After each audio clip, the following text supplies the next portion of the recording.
Bueno, benvidos de novo ao Castelo de Vimianzo, que vamos a empezar ca tradición de o encendido do cepo de Nadal. O encendido do cepo de Nadal forma parte tamén do noso patrimonio inmaterial. Cada ano encendemos polo solsticio de inverno o que é aquí prendemos o lume ao cepo, pero non deixamos arder todo. Vámoslo consumindo pouquinho a pouco hasta que se faga como un tizón. Que simboliza? Pois simboliza un pouquiño a unión, ese lume purificador que cos nosos ancestros e co presente. Simboliza tamén eso de queimar as cousas vellas que xa se van marchando pouco a pouco, van saindo e dámolle vida, a benvida, ás cousas novas que estamos esperando. Limpamos ben o que é a pedra do lar para que despois a cinza que xuntemos aquí vamos a recollela e esparcímola tamén polas leiras para que teñan bo fruto. E tamén, algunhas veces, poñémola nas entradas das portas porque se hai así un mal ollo, unhas malas vibracións, pois que non pasen, que queden aí. Pois iso é o que simboliza o cepo.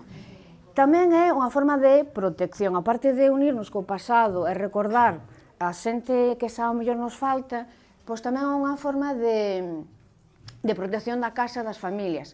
Porque cando hai algo que nos ameaza ou que hai un temporal, o que facemos é volver a prender ese mesmo tizón para que protexa a nosa familia e as nosas vivencias, os nosos seres queridos.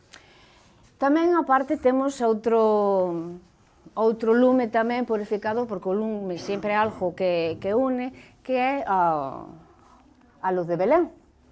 Que simboliza a luz de Belén? Pois a paz, a unión, a fraternidade e, sobre todo, a boa convivencia que nestes anos que estamos pasando agora, pois, é moi necesaria e importante.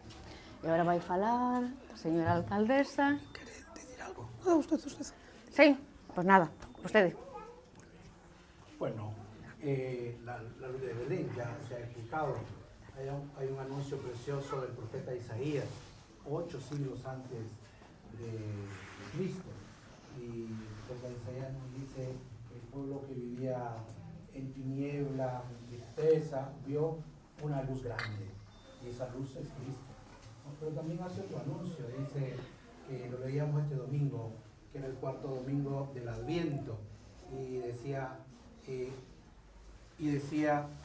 una joven virgen concebirá y dará a luz un hijo que le pondrán por nombre Emmanuel, que significa Dios con nosotros. Es increíble cómo eso sucedió pues tal cual, 8 siglos después. Ese anuncio precioso nos anima entonces a vivir en la alegría. El tercer domingo del Adviento es el domingo de la alegría, pues a vivir con alegría, a vivir con esperanza, ¿no? Y con esperanza puesta siempre en el Señor, que nos invita a eso, a vivir en la luz de Cristo. Cristo es la luz que nos invita también a nosotros a hacer luz, a vivir en fraternidad, a vivir todos en la paz.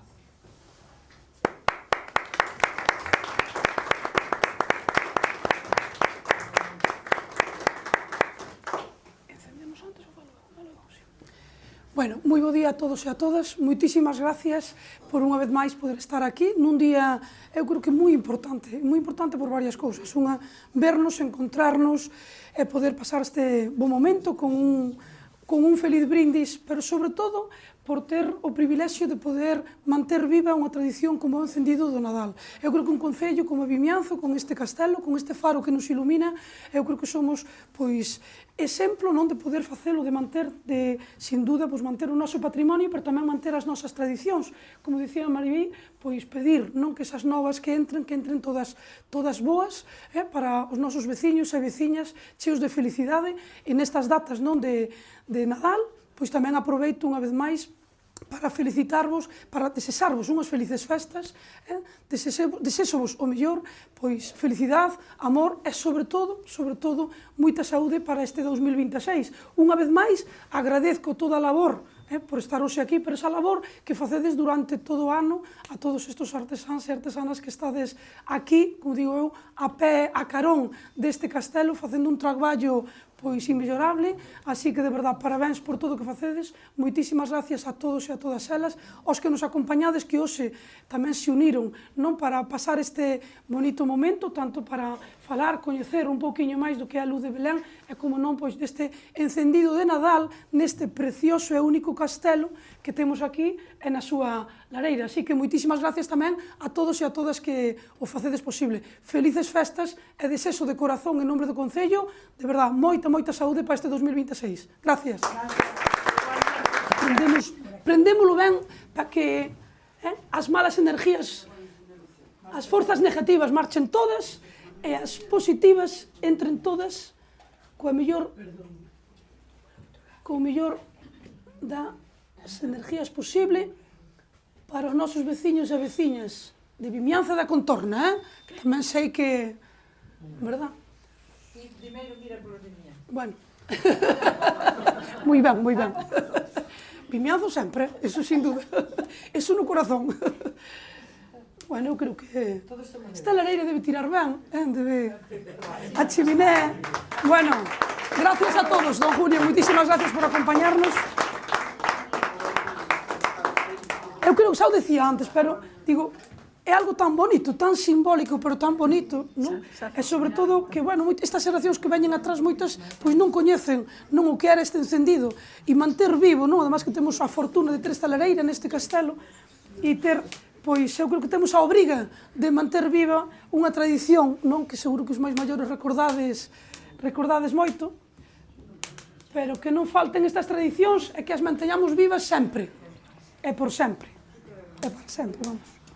Bueno, eu creo que vai, non? É tan bonito, tan bonito. Era un privilegio, non? Pois iso sigue sendo. E temos o espacio único, o mellor do mundo, sin duda, e eu creo que temos a obligación de... Claro, por eso mismo, é que moitas delas non. E nos pisos, eu creo que agora... Hombre, por favor. Bueno, eu creo que ahora todo isto merece un forte aplauso. Gracias a todos. Navidad. Dios, Feliz un ano, Navidad. Chin, chin. Próspero año y feliz.